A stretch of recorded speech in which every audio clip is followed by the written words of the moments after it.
जिस रात यह घटना हुई उस रात करीब 3 घंटे के लिए सरकार का जहानाबाद पर से कंट्रोल खत्म हो गया था।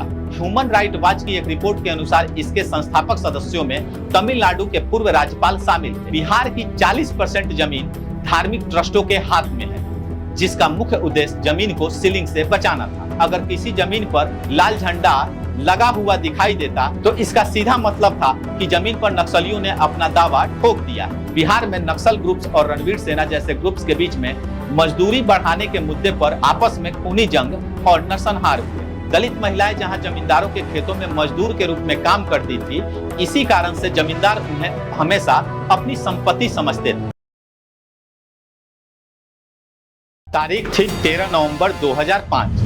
बिहार की राजधानी पटना से महज 60 किलोमीटर दूर स्थित जहानाबाद शहर को करीब 1000 नक्सलियों ने ऑटोमेटिक हथियारों और गोला बारूद के दम पर कब्जा में ले लिया और भारत के इतिहास का सबसे बड़ा जेल ब्रेक कांड, जिसे जहानाबाद जेल ब्रेक कांड भी कहते हैं, को अंजाम दिया गया। बीबीसी की एक रिपोर्ट बताती है कि जहानाबाद जेल ब्रेक कांड के बाद करीब 341 कैदी फरार हो गए, जिसमें अजय कानू समेत सैकड़ों नक्सली भी शामिल थे। जिस रात यह घटना हुई उस रात करीब 3 घंटे के लिए सरकार का जहानाबाद पर से कंट्रोल खत्म हो गया था। चीन में कम्युनिस्ट क्रांति के नेता माओ त्से तुंग का नारा political power grows out of the barrel of a gun, यानी राजनीतिक शक्ति बंदूक की नली से निकलती है, चीन से चलकर भारत के बिहार राज्य के सुदूर इलाकों में भी सुनाई देने लगा। आज इस वीडियो में हम चर्चा करेंगे आखिर क्यों बिहार नक्सलवाद की चपेट में आ गया, क्यों बिहार के मजदूरों ने बंदूकें थाम ली, आखिर क्यों बिहार का एकवारी गांव बिहार का नक्सलबाड़ी कहा जाने लगा, आखिर क्यों बिहार में नक्सलियों और जमींदारों के बीच नरसंहारों का एक सिलसिला शुरू हो गया। आज हम इस वीडियो में बिहार में नक्सलवाद के पनपने के कारणों पर बात करेंगे। नक्सलवाद को समझने के लिए हमें नक्सलबाड़ी को जानना होगा। पश्चिम बंगाल का एक गांव है नक्सलबाड़ी। मई का महीना और साल था 1967। बंगाल के इस सुदूर इलाके में आदिवासी और जमींदार के बीच एक मामूली झड़प हुई और खामियाजा यह हुआ कि भारतीय कम्युनिस्ट पार्टी मार्क्सवादी यानी सीपीएम के लोकल यूनिट के नेतृत्व में आदिवासी किसानों के समूह ने पुलिस की टुकड़ी पर घात लगाकर हमला बोल दिया। इस हमले में एक पुलिस अधिकारी की हत्या कर दी गई और पुलिस के हथियारों को लूट लिया गया। नक्सलबाड़ी की यह घटना भारत के इतिहास पर कितना गहरा असर डालने वाली थी, इसे चीनी कम्युनिस्ट पार्टी के माउथपीस पीपुल्स डेली में 5 जुलाई 1967 को छपे एडिटोरियल से समझा जा सकता है। नक्सलबाड़ी की घटना पर पीपुल्स डेली लिखता है, भारत की धरती पर वसंत की गड़गड़ाहट हुई है। दार्जिलिंग क्षेत्र में क्रांतिकारी किसान विद्रोह में उठ खड़े हुए हैं और सशस्त्र क्रांति भारत में शुरू हो गया है। भारत में पश्चिम बंगाल के नक्सलबाड़ी गांव से हुए इस विद्रोह के कारण ही नक्सल शब्द प्रचलित हो गया और पूर्व प्रधानमंत्री मनमोहन सिंह ने तो नक्सलवाद को भारत की आंतरिक सुरक्षा के लिए सबसे बड़ा खतरा बताया था। गृह मंत्रालय के अनुसार अभी भी भारत के 11 राज्यों में नक्सल ऑपरेशंस जारी है। बात करें बिहार की तो बिहार में नक्सली आंदोलन की आहट सबसे पहले 1968 में सुनाई दी। मुजफ्फरपुर के मुसहरी इलाके में नक्सलियों ने विद्रोह कर दिया। दैनिक जागरण की एक रिपोर्ट के मुताबिक मुजफ्फरपुर में तब के नक्सल विद्रोह को खत्म करने के लिए जेपी यानी जयप्रकाश नारायण ने नक्सलियों के खिलाफ एक लंबी लड़ाई लड़ी। जयप्रकाश नारायण 1970 में मुसहरी में करीब 1 साल तक रहे और 1971 आते आते उस इलाके के प्रमुख नक्सली नेताओं की गिरफ्तारी और मौत ने इस विद्रोह को ठंडा कर दिया। मगर तब तक यह विद्रोह बिहार के भोजपुर, रोहतास, गया, औरंगाबाद, समस्तीपुर, वैशाली, मुंगेर तक फैल चुका था। भोजपुर और रोहतास नक्सली गतिविधियों के केंद्र के रूप में उभरने लगा था। जितेंद्र नारायण अपने research article Naxalism in Bihar a historical perspective में लिखते हैं कि जुलाई 1969 में आरा शहर की दीवारों पर सशस्त्र क्रांति के लिए उकसाने वाले नारे पाए गए। बिहार में नक्सल विद्रोह के बड़े नाम थे सत्यनारायण सिंह। उनको एसएन सिंह के नाम से भी जाना जाता है। एसएन सिंह के लीडरशिप में उनकी पार्टी ने बक्सर के निकट दियारा में कब्जा कर लिया और फसलों को लूट लिया और लगभग इसी वक्त बक्सर के लोअर कोर्ट की इमारतों पर नक्सली पोस्टर लगाए गए। नक्सलबाड़ी आंदोलन के लिए जिम्मेवार प्रमुख नेताओं में से एक चारू मजुमदार ने फरवरी 1970 में बिहार के नाथपुरा खुदरा में सीपीआई एमएल के एक कार्यक्रम को संबोधित किया और उन्होंने जोर दिया कि पार्टी के मेंबर को भूमिहीन मजदूरों पर अपना ध्यान केंद्रित कर पारंपरिक हथियारों के इस्तेमाल के लिए ट्रेनिंग देनी चाहिए, ताकि वर्ग शत्रु के सफाया के लिए गोरिल्ला ग्रुपों में संगठित किया जा सके। याद रखिएगा, ये सफाया शब्द आगे भी कई बार आएगा। 1971 के पहले तक बिहार में नक्सलियों द्वारा छिटपुट घटनाओं को अंजाम दिया गया, लेकिन बिहार सरकार इसको लेकर काफी गंभीर थी। सरकारी रिपोर्ट्स के अनुसार 1970 तक बिहार में नक्सल हिंसा में तकरीबन 26 लोग मारे जा चुके थे। कल्याण मुखर्जी अपनी किताब भोजपुर बिहार में नक्सलवादी आंदोलन में 8 अक्टूबर 1970 को हुए बिहार मंत्रिमंडल की एक असाधारण बैठक का जिक्र करते हैं। बिहार के तब के मुख्यमंत्री दारोगा प्रसाद राय ने इस बैठक में नक्सल विद्रोह की समीक्षा कर पुलिस को स्पेशल पावर देने का फैसला किया। इसी बैठक में बिहार के सभी 571 पुलिस स्टेशन को जीप देने पर भी विचार हुआ था। साथ ही साथ सबसे बड़ी बात यह हुई कि चारू मजूमदार को गिरफ्तार करने के लिए बिहार सरकार ने एक मुहिम की शुरुआत की। चारू मजूमदार के विचारों ने सबसे ज्यादा भोजपुर के एकवारी गांव के नौजवानों को प्रभावित किया और इसी वजह से इन इलाकों में बहुत ही प्लान्ड तरीके से नक्सल गतिविधियां शुरू हुई और एकवारी गांव बिहार का नक्सलबाड़ी कहा जाने लगा। कल्याण मुखर्जी और राजेंद्र सिंह यादव ने अपनी किताब भोजपुर बिहार में नक्सलवादी आंदोलन में एकवारी में नक्सल विद्रोह का विस्तार से जिक्र करते हैं। हुआ यूं कि 1967 के चुनाव में सहार निर्वाचन क्षेत्र से प्रजा सोशलिस्ट पार्टी के राजदेव राम के सामने सीपीएम के उम्मीदवार थे राम नरेश राम। सहार सुरक्षित सीट होने के कारण दोनों प्रमुख उम्मीदवार दलित वर्ग से ही थे, लेकिन स्थानीय जमींदारों और ऊंची जाति के लोगों ने प्रजा सोशलिस्ट पार्टी के उम्मीदवार को अपना समर्थन दिया था। मतदान के दिन सीपीएम के उम्मीदवार राम नरेश राम के प्रचार में उनके मित्र जगदीश महतो खूब काम कर रहे थे। मतदान के दिन 17 फरवरी 1967 को जब जगदीश महतो अपना वोट डालने मतदान केंद्र पर गए तो एकवारी गांव के मतदान केंद्र के रास्ते में जमींदार के लोगों ने उन्हें खूब पीटा। उन्हें इतना पीटा गया कि महीनों तक उन्हें अस्पताल में भर्ती रहना पड़ा। इसी घटना के बाद बंगाल के नक्सलबाड़ी में हुए जमींदारों के खिलाफ किसानों के विद्रोह ने एकवारी के राम नरेश राम और उनके दोस्त जगदीश महतो को प्रभावित किया और उन्होंने एकवारी गांव के निचली जाति के युवाओं को ऑर्गेनाइज करना और ट्रेनिंग देना शुरू कर दिया। करीब 2 साल तक इन्होंने सशस्त्र क्रांति के विचारधारा वाले दोस्तों की तलाश की। उनके इस अभियान में साथ मिला रामेश्वर अहिर का, जो पुलिस कांस्टेबल की हत्या के आरोप में 12 साल की सजा काटकर इकवारी लौटा था। प्रशिक्षण और संगठन के बल पर इन नक्सलियों ने 23 फरवरी 1971 को एकवारी के जमींदार के लठैत शिवपूजन सिंह की हत्या कर पहला सफाया को अंजाम दिया। नक्सल विद्रोह में सफाया शब्द का बड़ा प्रचलन है और जमींदारों में इस शब्द को लेकर दहशत। सफाया का मोटे तौर पर अर्थ होता है अपने दुश्मन की हत्या। बिहार में जब नक्सलवाद मजबूत हुआ तब इनके कई छोटे बड़े ग्रुप्स भी बन गए। ये ग्रुप्स किसी खास क्षेत्र में वर्चस्व के लिए आपस में भी लड़ते रहते थे। बिहार में जो कुछ नाम सबसे चर्चा में रहे उनमें माविस्ट कम्युनिस्ट सेंटर यानी एमसीसी, भारतीय communist party ML, party unity और भारतीय कम्युनिस्ट पार्टी मार्क्सवादी लेनिनवादी लिबरेशन थी। इन सभी ने थियरी ऑफ इनहालेशन यानी वर्ग शत्रु का सफाया वाले रास्ते को चुना था। लेकिन ईयर 1977 में सीपीआई माले लिबरेशन ने थियरी ऑफ इनहालेशन यानी सफाया करने से हटकर किसान संगठनों के जरिए बड़े पैमाने पर किसानों को संगठित करने का प्रयास किया और 1982 में इस समूह ने आईपीएफ के बैनर तले पार्लियामेंट्री डेमोक्रेसी में प्रवेश करने का फैसला किया। एक तरफ जब बिहार के नक्सली अपना वर्चस्व बढ़ा रहे थे, जमींदारों का सफाया कर रहे थे, तो इनके खिलाफ जमींदार भी हथियार उठाने को मजबूर हो गए। बिहार में उभरते नक्सली समूह को देखते हुए 1960 के दशक के अंतिम वर्षों में जमींदारों, खासकर ऊंची जातियों ने नक्सलियों से अपनी जमीन की रक्षा करने के लिए अपनी जाति की सेना बनाना शुरू कर दिया। एक तरह से ये प्राइवेट आर्मी थी। एसके घोष ने अपनी किताब बिहार इन फ्लेम्स में बिहार के इन प्राइवेट आर्मी का लिस्ट दिया है। कुर्मी जाति की भूमि सेना, राजपूत जाति की 1969 में कुंवर सेना और गंगा सेना, राजपूत और मुसलमानों द्वारा 1988 में सनलाइट सेना, यादव जाति से संबंधित लोरिक सेना, श्री कृष्ण सेना और किसान संघ, भूमियारों द्वारा स्वर्ण लिबरेशन फ्रंट और 1981 में ब्रह्मर्षि सेना, 1994 में रणवीर सेना और डायमंड सेना जैसी प्राइवेट आर्मियां बननी शुरू हो गई। अगर इनके इतिहास पर एक नजर डालें तो हमें पता चलता है कि इन प्राइवेट आर्मी को राजनीतिक संरक्षण भी प्राप्त था। जैसे कि 1988 में सनलाइट सेना बनी ह्यूमन राइट वॉच की एक रिपोर्ट के अनुसार इसके संस्थापक सदस्यों में तमिलनाडु के पूर्व राज्यपाल शामिल थे। ब्रह्मर्षि सेना का गठन जहानाबाद के प्रसिद्ध भूमिहार लॉबी द्वारा किया गया और इसके पीछे किंग महेंद्र और सरदार कृष्ण सिंह का हाथ बताया जाता है। इन सभी प्राइवेट आर्मी में भूमिहारों की रणवीर सेना का सबसे ज्यादा चर्चित नाम था। बिहार में हुए असंख्य नरसंहारों के कारण इसकी दुनिया भर में चर्चा हुई। लेकिन बिहार में नक्सलवाद का इतना प्रसार क्यों हुआ? आखिर कौन से वो कारण थे जिसके कारण बिहार में नक्सलवाद का इतना प्रसार हो गया?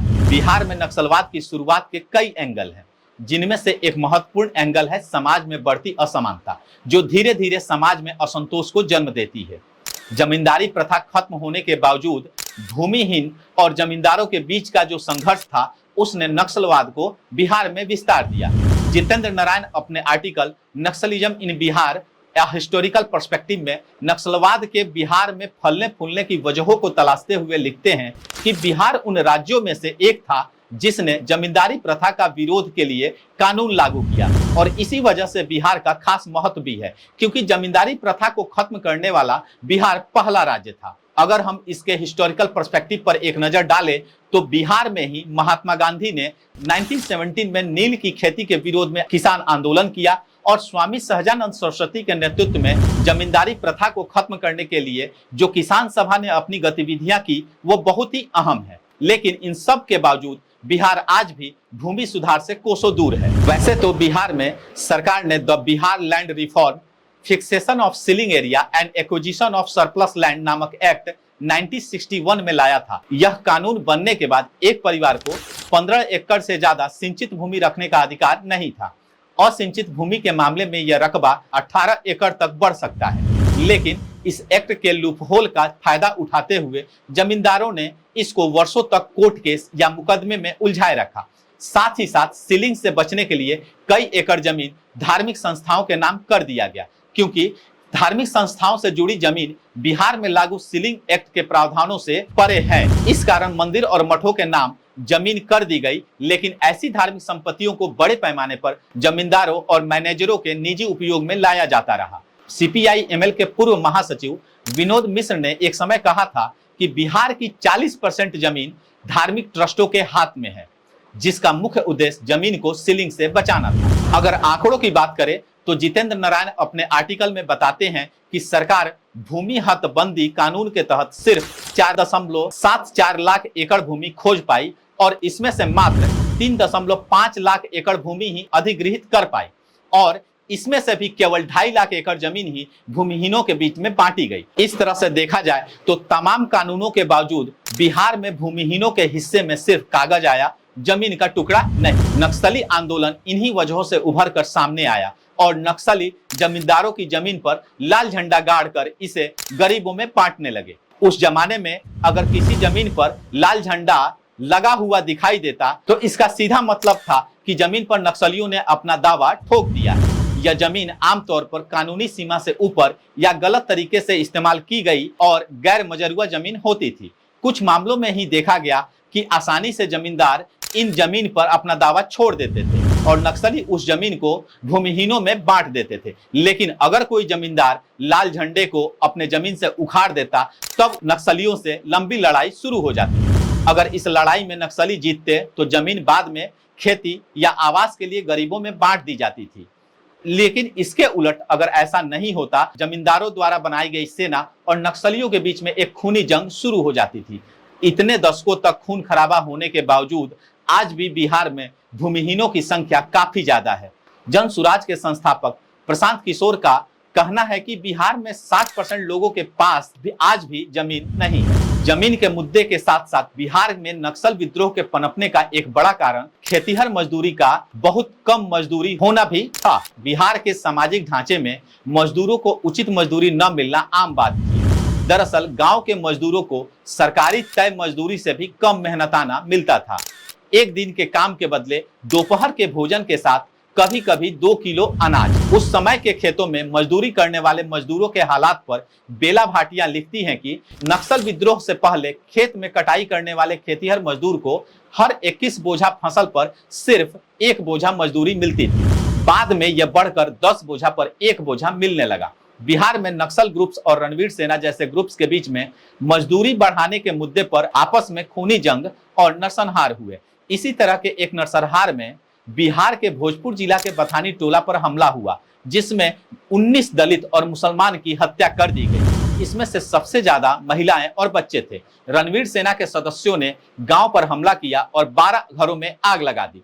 कहानी यह बताई जाती है कि भोजपुर जिला के नाढ़ी गांव में सीपीआई माले लिबरेशन ने 9 भूमिहारों की हत्या कर दी थी। यह विवाद तब शुरू हुआ जब माले ने खेत में काम कर रहे मजदूरों के लिए सरकारी दैनिक मजदूरी की मांग की, जो उस वक्त 30 रुपया 75 पैसे थी, जबकि जमींदार केवल 20 रुपए देने को तैयार थे। माले के कहने पर मजदूरों ने इस मजदूरी पर काम करने से मना कर दिया और इस तरह जमींदारों के खिलाफ आर्थिक नाकेबंदी का ऐलान हो गया। मीडिया रिपोर्ट की माने तो बथानी टोला पर रणवीर सेना का हमला गांव में माले कैडरों को कमजोर करने और जो मजदूर काम करने से इनकार कर रहे थे उनको सबक सिखाने के लिए किया गया था। इस तरह देखा जाए तो 1980 और 90 का दशक बिहार में नरसंहारों का दशक भी कहा जा सकता है। हम रणवीर सेना के बनने और नक्सलियों और रणवीर सेना के बीच दशकों तक चले हिंसक नरसंहारों की चर्चा अगले वीडियो में करेंगे। नक्सलवाद के बिहार में पनपने की जो सबसे बड़ी वजह थी वो थी महिलाओं की इज्जत की लड़ाई।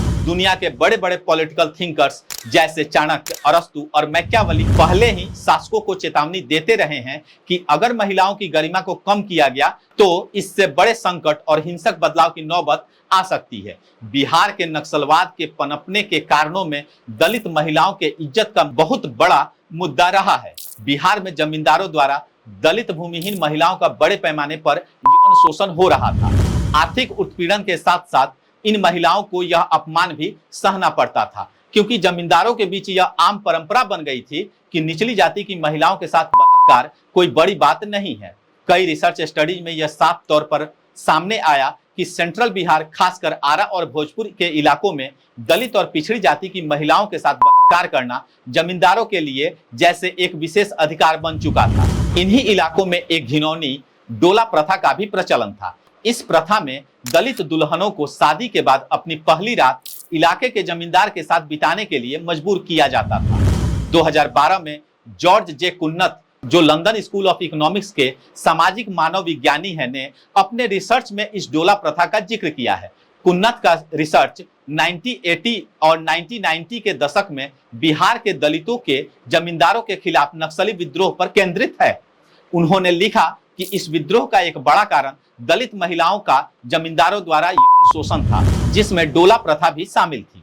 नक्सलियों द्वारा जो पहली इनहालेशन यानी सफाया की घटना 1971 में हुई, जिसकी चर्चा हमने वीडियो के शुरू में की थी, जिसमें एकवारी के जमींदार के लठैत शिवपूजन सिंह की हत्या की गई थी, यह मामला भी कथित तौर पर एक औरत के बलात्कार से जुड़ा हुआ मामला था। इस तरह हम देखते हैं कि शुरुआती दौर में हुई इन हत्याओं से साफ पता चलता है कि भोजपुर और मध्य बिहार के नक्सलियों के लिए यह इज्जत की लड़ाई थी। जितेंद्र नारायण अपने रिसर्च पेपर में भोजपुर के एक नक्सली डॉक्टर निर्मल कुमार का जिक्र करते हैं, जिसने अपने माता पिता से यह कहकर शादी करने से इनकार कर दिया था कि मैं तभी शादी करूंगा जब सबसे गरीब मुसहरनी के साथ बलात्कार नहीं होगा। निर्मल कुमार के इस बयान में गुस्सा और दर्द साफ झलकता है। दलित, गरीब और निचली जाति की महिलाओं के साथ जमींदारों द्वारा बलात्कार किया जाना एक आम बात थी।